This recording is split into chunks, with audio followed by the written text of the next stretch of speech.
So, ladies and gentlemen, my good friend of the channel, Ryan Thompson, is always fascinated by some of the top players of the turn of the 20th century. Now, this guy is considered one of the best hitters of all time. According to MLB statistics, he has the fifth highest career batting average in the association's history. Elected to the Baseball Hall of Fame 1945, but unfortunately, due to a major accident, he's more well known for dying than living. Of course, we're talking about the guy they called Big Ed Delahanty.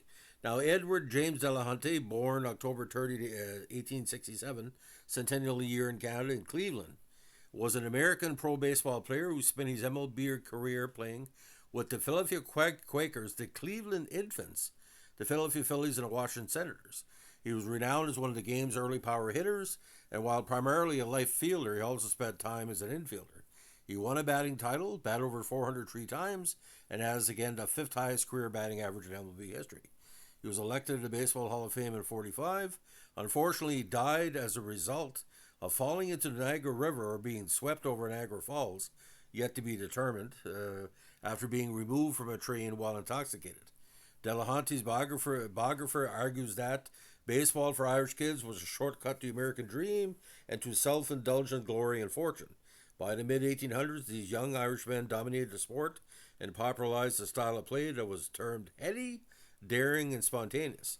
Delahanty personified the flamboyant, exciting spectator favorite, the Casey at the bat Irish slugger, the handsome masculine athlete who was expected to live as large as he played. Now, Delahanty's younger brothers, Frank, Jim, Joe, and Tom, also played in the big leagues, and his youngest brother Bill, played in the minor leagues, and he had one other brother named Marty, sort of like the Sutters for baseball, but not hockey. Now, again, the native of Cleveland was an outfielder and powerful right-handed batter in the 1890s. Crazy Schmidt, who pitched for the Giants and Orioles, said of him, "When you pitch to Delahanty, you just want to shut your eyes, say a prayer, and chuck the ball.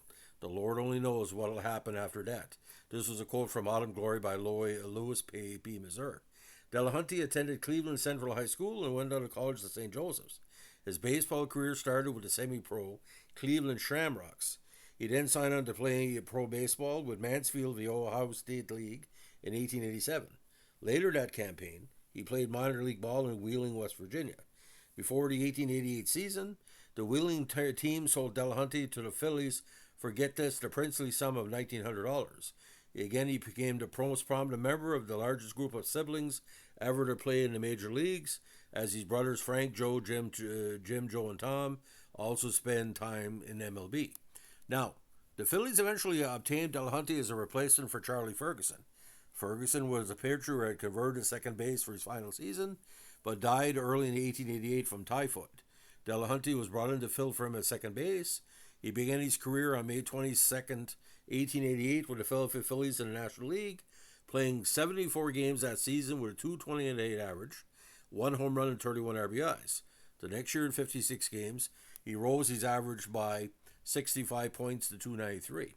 Now in 1890, he jumped to the Players League but returned to Phillies the next year when that league folded.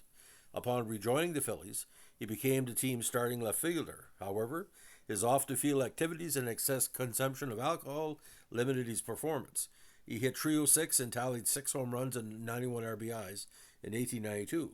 During one game that season, St. Louis infielder George Pinckney charged toward home plate, expecting Delahanty to bunt. Delahanty swung and hit the ball that appeared to be shot from a cannon, breaking Pinckney's ankle. Now, that same year, he was the victim behind one of the most shameful home runs of all time, according to authors Bruce Nash and Alan Zula. When Delahanty's Phillies hosted the White Stockings of Chicago at Philadelphia's Hunting Street grounds in July, Cap Anson hit a fly ball to center field. The ball hit a pole and landing right into the doghouse, a little-known feature of the park that was used to store numbers for the Manly Run scoreboard. Delahanty tried reaching over the doghouse and then tried crawling down into it. He got stuck, and by the time teammate Sam Thompson had freed Delahanty from the area, Anson had crossed home plate, and allegedly this is where the ground rule double rule kind of got its start. Now, Delahanty really blossomed in 1893 with a 368 average, 19 homers, and 146 RBIs. He narrowly missed the Triple Crown. As teammates Billy Hamilton and Sam Thompson led the league in batting with a 380 and a 370 average, respectively. While with the Phillies, Delahanty played under manager Harry Wright, the man who assembled, managed, and played center field for baseball's first pro team, the 1869 Cincinnati Red Stockings. Wright managed the Phillies with Delahanty for 4 seasons, from 1890 to 1893, with the two and their fine supporting cast leading the Phils to First Division finishes during those years, though the team never won a pennant. Between 94 and 96, Delahanty compiled astonishing batting marks: 407, 4 home runs, 131, 404, 11 home runs, 106, and 397, 13 homers, 126 RBIs. Now in 1894, despite his high average of 407, the batting title went to Hugh Duffy with a major league record-setting 440. The 1894 Phillies outfield had a big season, with 4 players averaging over 400. Delahanty 407, Sam Thompson 407, Billy Hamilton 404, and spare outfielder Tuck Turner 416. Delahanty won his first batting title in 1899 at 410 with 9 homers and 137 RBIs, thus becoming the first player in Major League history to hit 400 3 times. He was surrounded by talent in Philadelphia outfield. Author Bill James wrote, "Any way you cut it, the Phillies had the greatest outfield of the 19th century." Now, on July 13, 1896, he became the second player to hit 4 homer runs in a game. He was the first player to do so in a losing effort. Phillies lost the game 9-8. 2 of them were hit into the bleachers, while the other 2 were inside the park homers. In 1899, Delahanty hit 4 doubles in the same game. He remains the only man with a 4-homer game and a 4-double game. The same year, Delahanty collected hits in 10 consecutive at-bats and tallied 6 hit games in 1890 and 1894. Now, after switching to the New American League in 1902, he played for the Senators, hitting a 376 mark for Washington. After the 1902 season, he commented to a reporter, "I know I'm getting along in years and I won't be able to last much longer in first-class baseball. Therefore, I'm going to get all the money there in sight." Last year was playing with the Phillies for $3,000.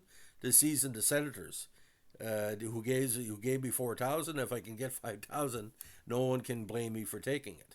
Delahanty returned to Senators for 1903 season. He was hitting .333 with 1 home run and 21 RBIs in 42 games that year until the unfortunate incident at Niagara Falls.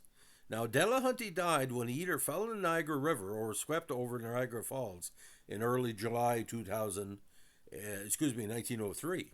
He was apparently kicked off a train by the train's conductor for being drunk and disorderly. The rules at the time, you couldn't be drunk on a train, not like the modern era. The conductor said Delahanty was brandishing a straight razor and threatening passengers after he consumed 5 whiskeys. After being kicked off the train, he started his way across the International Railway Bridge connecting Buffalo with Fort Erie near Niagara Falls and fell or jumped off the bridge. Some accounts say Delahanty was yelling about death that night. Whether he died from his plunge over the falls or drowned on the way to the falls is uncertain. His body was found at the bottom of Niagara Falls 2 weeks after his death. A study of the incident appeared in the July 2nd, 2003 publication, The Mysterious Death of Big Ed Delahanty by Max Sewell, Macmillan Publishing Company, 1992. So Sewell presents the evidence of a drunken accident, suicide, or even possibly a robbery murder. There were reports of a mysterious man following Delahanty. Now, in his 60 seasons with the Phillies, Cleveland and Washington, he batted .346, 101 home runs, and 1,464 RBIs, 522 doubles, 185 triples, and get this, 455 stolen bases. He also led the league in slugging and runs batted in 3 times, and batted over 400 3 times. Roger Hornsby is the only other 3-time 400 hitter in National League history, 22, 24 to 25. Then Delahanty's lifetime batting average of .346 ranks 5th all time behind Ty Cobb's .366, Roger Hornsby's .358, Joe Jackson's .356, and Lefty O'Doul's .349. Now, towards the end of his life, John McGraw was asked how the players of the 20s and 30s compared to the players of his era.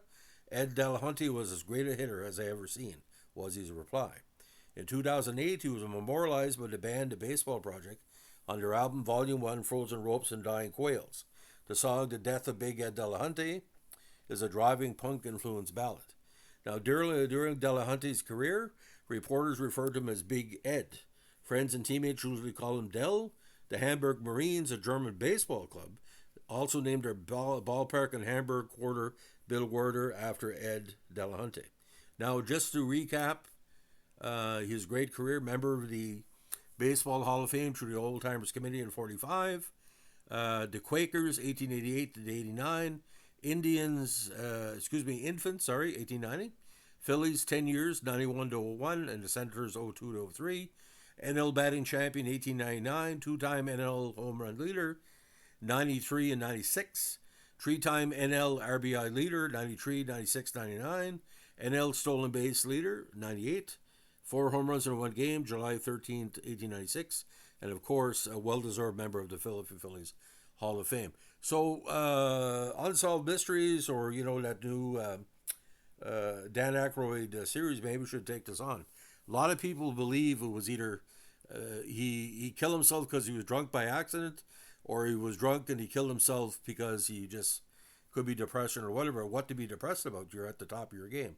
So, I mean, something must have happened here.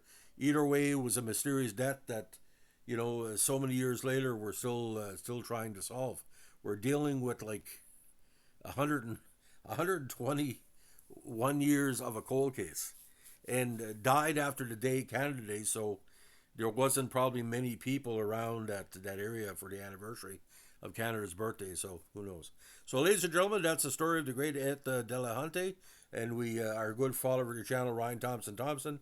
This is for you, brother. Thanks for the request. If anybody has a request on there of anything with TV, movies, different sports, football, baseball, whatever, let us know. We do requests on what do you call people interested in our take on certain things. Let us know what you think. Give us a like, comment, subscribe, or share. And don't forget, truth is stranger than fiction. If someone dies by misadventure, all kind of speculation. Some people believe he was carrying money on him, and people, like his last check from the baseball team, the Senators, so who knows. People have been knocked off for less. Thanks for listening, and stay cool, my brothers. Bye.